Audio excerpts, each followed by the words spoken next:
पाकिस्तान का textile sector दुनिया भर में एक नुमाया मुकाम रखता है। हमारे यहाँ 500 से ज्यादा टेक्सटाइल यूनिट्स मुल्क भर में चल रहे हैं। कपास की पैदावार अगर मुतासर होती है तो ये यूनिट्स भी मुतासर हो जाते हैं। यही वजह है कि हमारे अक्सर यूनिट्स बांग्लादेश या दीगर ममालिक में शिफ्ट हो रहे हैं।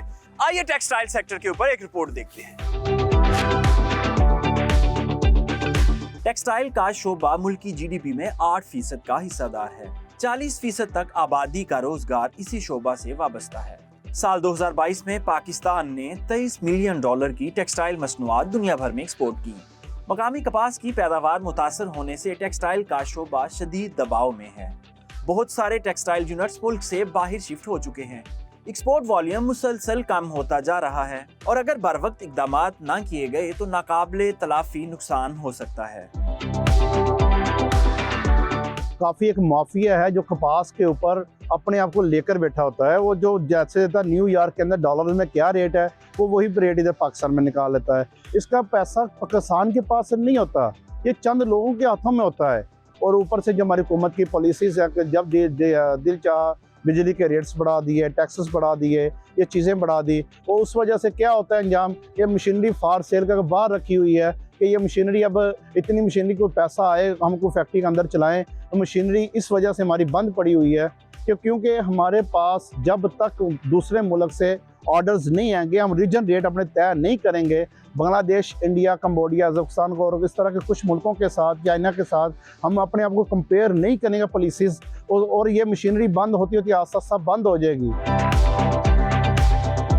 टेक्सटाइल इंडस्ट्री के मसाइल जानने के लिए आपको आल पाकिस्तान टेक्सटाइल मिल्स एसोसिएशन के चेयरमैन आसिफ इनाम के पास लिए चलते हैं। कुछ इदारे ऐसे हैं जिसके बारे में ये कहा जाता है कि जी इनको और पैसे दे दो, तो आप अंधे कुएं में तो कुछ भी डाल दें तो वो पोजीशन बन गई है कि जी अच्छा आप और पैसे दे दें, उसके बाद क्या होगा। मतलब रिसर्च और उन तमाम में it's just like throwing good money over bad money. तो ये वन ऑफ द परसेप्शन उन्होंने अपनी एग्जिस्टेंस के लिए रखा हुआ है।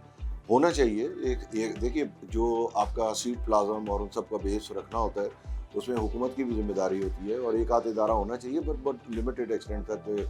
और अभी तो ये भी नहीं पता कि उन्होंने वो जिम्मेदारी भी उठाई हुई है या नहीं। सन 2014 में जो टेक्सटाइल का शेयर था वो टोटल 51% था एक्सपोर्ट का।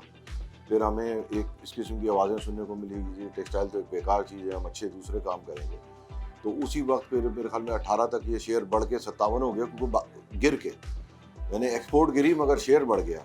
इसका मतलब है बाकी चीज़ें इससे ज़्यादा तेज़ी से तबाह हों। फिर ये 4-5 साल बहुत 3-4 साल अच्छे खासे आए और इसके अंदर जो है वो खासी डेवलपमेंट हुई, तकरीबन 30% एक्सपेंशन हुई। तो हमारी लास्ट ईयर $20-21 बिलियन के करीब टेक्सटाइल एक्सपोर्ट की, और इस साल जो है वो हमें उम्मीद थी कि हम 26 बिलियन पहुंच जाएंगे।